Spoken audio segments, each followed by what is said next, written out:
के बराबर। ये सब मुझसे नहीं होता। तेरा ये भूत अभी तक नहीं उतरा क्या? बहन जी आप कुछ कहती नहीं क्या इसे?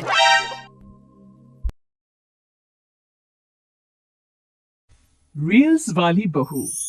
प्रज्ञा को रील्स बनाने का बड़ा ही क्रेज है और वो दिन भर रील्स बनाती रहती है। खाते पीते घूमते फिरते घर में कॉलेज में रील्स बनाने के कारण प्रज्ञा पूरे कॉलेज में हाईलाइटेड है। जहां उसकी रील्स सभी को पसंद आते हैं, वहीं मनीषा चिंता में डूबी रहती है। एक रोज जब खाते हुए प्रज्ञा रील्स बना रही होती है, तब मनीषा कहती है, 1 मिनट भी चैन नहीं है इस लड़की को। यह नहीं कि खाना तो आराम से खा ले, लेकिन नहीं, अरे थोड़ी देर रील्स नहीं बनाओगी तो आसमान नहीं टूट पड़ेगा। अरे मम्मी, इसी को तो कहते हैं डिटर्मिनेशन। तुम नहीं समझोगी ये सब। भगवान, इस लड़की को सद्बुद्धि दे। जब देखो तब टेढ़ा बाका मुंह बनाती रहती है। मनीषा की बात का प्रज्ञा पर जरा भी असर नहीं होता और वो खाते खाते रील्स बनाती रहती है। दिन बीतने लगते हैं और देखते देखते प्रज्ञा का कॉलेज भी खत्म हो जाता है। आए दिन कोई ना कोई मनीषा को प्रज्ञा की शादी करवाने का सुझाव दी जाता है। सब ठीक ही कहते हैं, प्रज्ञा की शादी कर देनी चाहिए। अपने घर के कामकाज में व्यस्त हो जाएगी तो खुद ही ये रील्स और नाच गाना बंद हो जाएगा।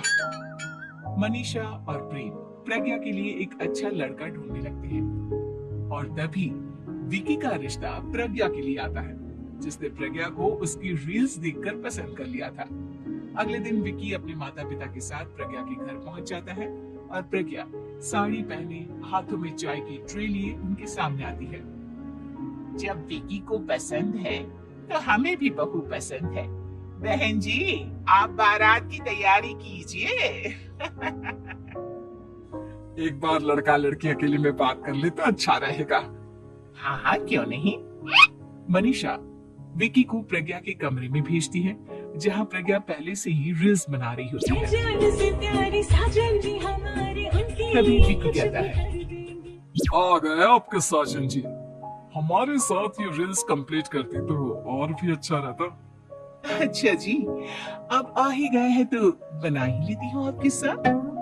दोनों मिलकर रील्स बनाते हैं। जब वी मीट और तुरंत पोस्ट भी कर देते हैं। फिर विकी कहता है, जब आप साड़ी में चाय लेकर आए तब मुझे लगा कि कहीं मैं गलत घर में तो नहीं आ गया। आप सही है। दोनों की शादी पक्की हो जाती है और शादी के दिन भी प्रज्ञा रील्स बनाने से चूकती नहीं।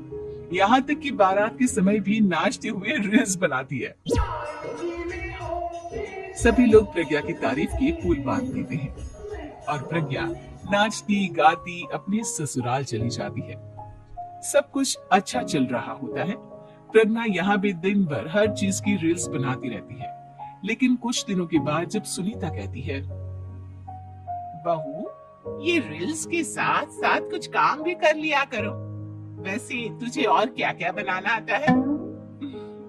मम्मी जी, वैसे तो सब कहते हैं कि मैं सब कुछ अच्छा बनाती हूँ, लेकिन मुझे लगता है कि मैगी अच्छा बना लेती हूँ, हाँ कॉफी भी अच्छा बना लेती हूँ और मुंह तो सबसे अच्छा बना लेती हूँ। अच्छा अच्छा। सुनीता अपना माथा पकड़ लेती है और कहती है, बहू, कुछ खाना बनाना भी सीख लेती। मम्मी जी, मैं लंबी प्लानिंग कर रही हूँ। जल्दी ही मैं इतनी फेमस हो जाऊंगी कि मुझे पैसे मिलने लगेंगे। हम दोनों सास बहू राज करेंगे, राज। नौकर काम करेंगे और लोगों की तो लाइन लगेगी हमसे मिलने के लिए। तेरा दिमाग खराब हो गया है क्या बहू? हंसी मजाक तक ठीक है, लेकिन इस तरह घर नहीं चलते। जितना जल्दी हो इस घर के तौर तरीकों को सीख लो। प्रज्ञा मुंह घुमाकर चली जाती है और तुरंत उसी वक्त एक रील बनाती है।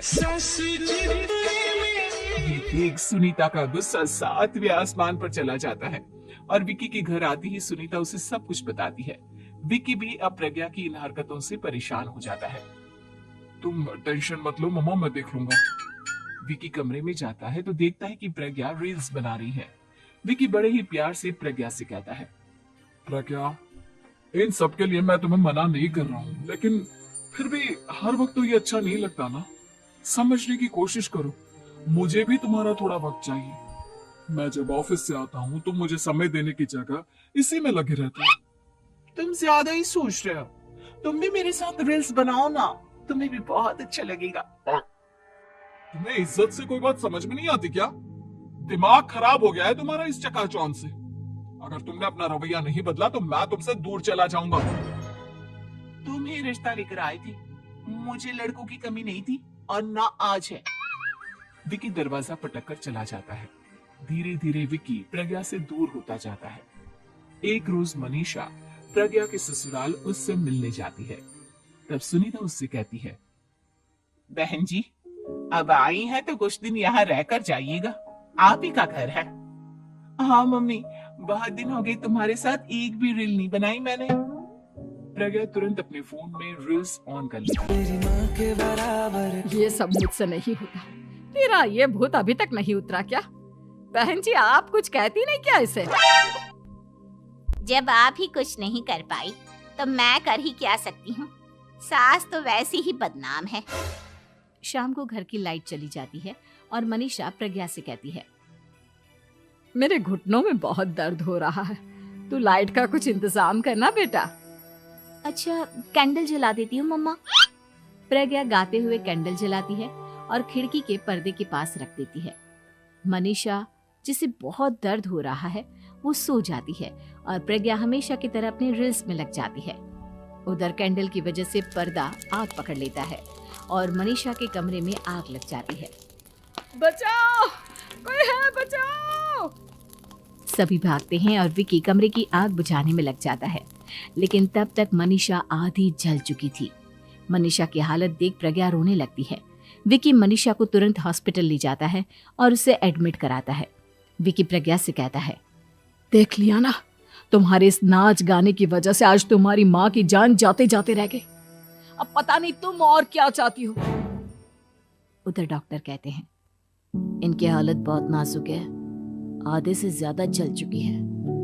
प्रज्ञा रोती हुई मंदिर में जाती है और भगवान के आगे जाकर कहती है, भगवान मेरी माँ को ठीक कर दो, मैं कसम खाती हूँ हाथ से ये रील्स बनाना छोड़ दूंगी, बस मुझे मेरी माँ वापस मिल जाए।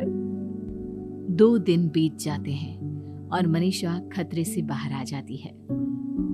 पेशेंट अब ठीक है, आप लोग उनसे मिल सकते हो। सब कोई मनीषा से मिलता है और प्रज्ञा सबके सामने अपना फोन तोड़ देती है। मुझे माफ कर दो मम्मा, मैंने तुम लोगों की बातों को नजरअंदाज किया।